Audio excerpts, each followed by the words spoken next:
मैं ही क्यों निर्धन हूँ। गौतम बुद्ध की प्रेरणादायक कहानी। एक समय की बात है, एक राज्य के राजा ने गौतम बुद्ध को कुछ दिनों के लिए अपने राज्य में आने का निमंत्रण दिया।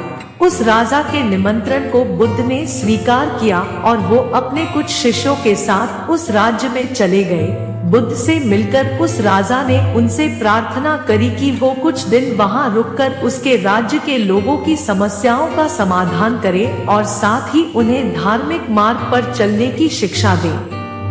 बुद्ध ने राजा की बात मान ली और 3 दिन के लिए उन्होंने इस राज्य में धर्मसभा करने का फैसला किया।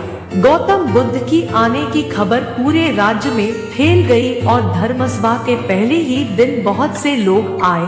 उसी राज्य के चौराहे में एक भिखारी बैठा रहता था। उसे भी गौतम बुद्ध के आने की खबर थी, लेकिन वो सोचने लगा कि धर्मसभा में जाकर मुझे क्या मिलेगा, यही बैठा रहता हूँ। जैसे जैसे लोग आएंगे वो मुझे भीख में कुछ ना कुछ देकर ही जाएंगे। पहले दिन बहुत लोग आए और इस भिखारी की अच्छी खासी कमाई हो गई। अगले दिन फिर वही सिलसिला चला। भीख मांगने के साथ साथ भिखारी ने ये भी देखा कि धर्मसभा में जाते वक्त लोग दुखी और उदास से होकर जा रहे हैं और उसे कुछ देकर भी नहीं जाते, लेकिन जब वो बुद्ध से मिलकर वापस आते हैं तो काफी खुश दिखते हैं और खुशी खुशी भीख भी देकर जाते हैं। यही सोचते सोचते दूसरा दिन भी निकल गया। तीसरे दिन बहुत कम लोग आए तो भिखारी परेशान हो गया। उसकी कमाई नहीं हुई। उसने सोचा कि बुद्ध सबकी समस्याओं का उपाय दे ही रहे, तो क्यों ना मैं भी उनके पास जाऊं और अपनी इस निर्धनता को दूर करने का उपाय पूछूं। ऐसा सोचकर वो भी धर्मसभा में चला गया, लेकिन वहाँ लंबी लाइन लगी थी। बड़ी मुश्किल से उसका नंबर आया। बुद्ध के पास पहुंचकर उसने प्रणाम किया और बोला, भगवान, इस गांव में सभी लोग खुश हैं और सभी धन सुविधा से संपन्न है, फिर मैं ही निर्धन क्यों हूँ। उस भिखारी को देखकर भगवान बुद्ध बोले, तुम निर्धन इसलिए हो क्योंकि तुम हमेशा दूसरों से मांगते रहते हो, लेकिन कभी किसी को कुछ देते नहीं। तुम सोचते हो कि लोग तुम्हें भीख में बहुत पैसे दे, लेकिन बदले में तुम किसी को कुछ देना नहीं चाहते।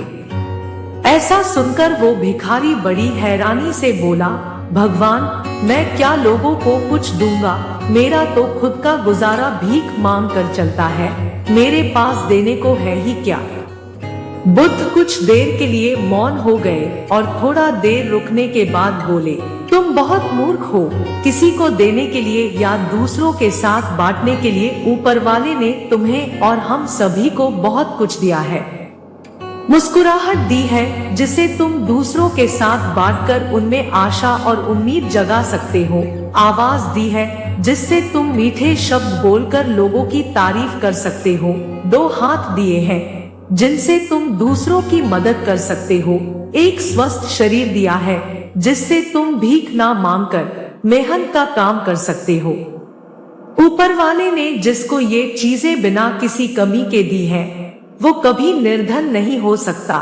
तुम निर्धन हो तो बस अपनी सोच की वजह से। जैसे जैसे तुम इस सोच से बाहर निकलोगे, तुम खुद को दूसरों जितना ही अमीर समझने लगोगे और तुम्हारा जीवन भी सुधर जाएगा। दूसरों की खुशी देखकर उनसे अपनी तुलना मत करो। ऊपर वाले ने हर किसी को धनी बनाया है, बस जरूरत है तो अपनी सोच को सुधारने की। भगवान बुद्ध की बातें सुनकर उस व्यक्ति को अपने जीवन का मूल्य समझ आ गया और वो उनके दिए हुए उपदेश के अनुसार अपना जीवन जीने लगा। दोस्तों, हम सभी लोग जब दूसरों से अपनी तुलना करते हैं या दूसरों को खुश देखते हैं तो हमें लगता है कि हमारा ही जीवन खराब है और बाकी सब मजे में है। हम कभी अपने जीवन की अच्छी चीजों पर ध्यान नहीं देते। हम कभी ये नहीं सोचते कि भगवान ने हमें एक स्वस्थ शरीर दिया है जो कि सबसे मूल्यवान चीज है।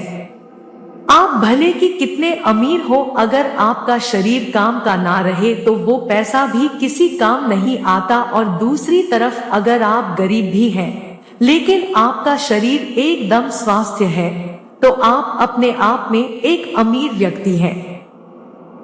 दोस्तों वीडियो को लाइक करें और चैनल को सब्सक्राइब करना ना भूलें। धन्यवाद।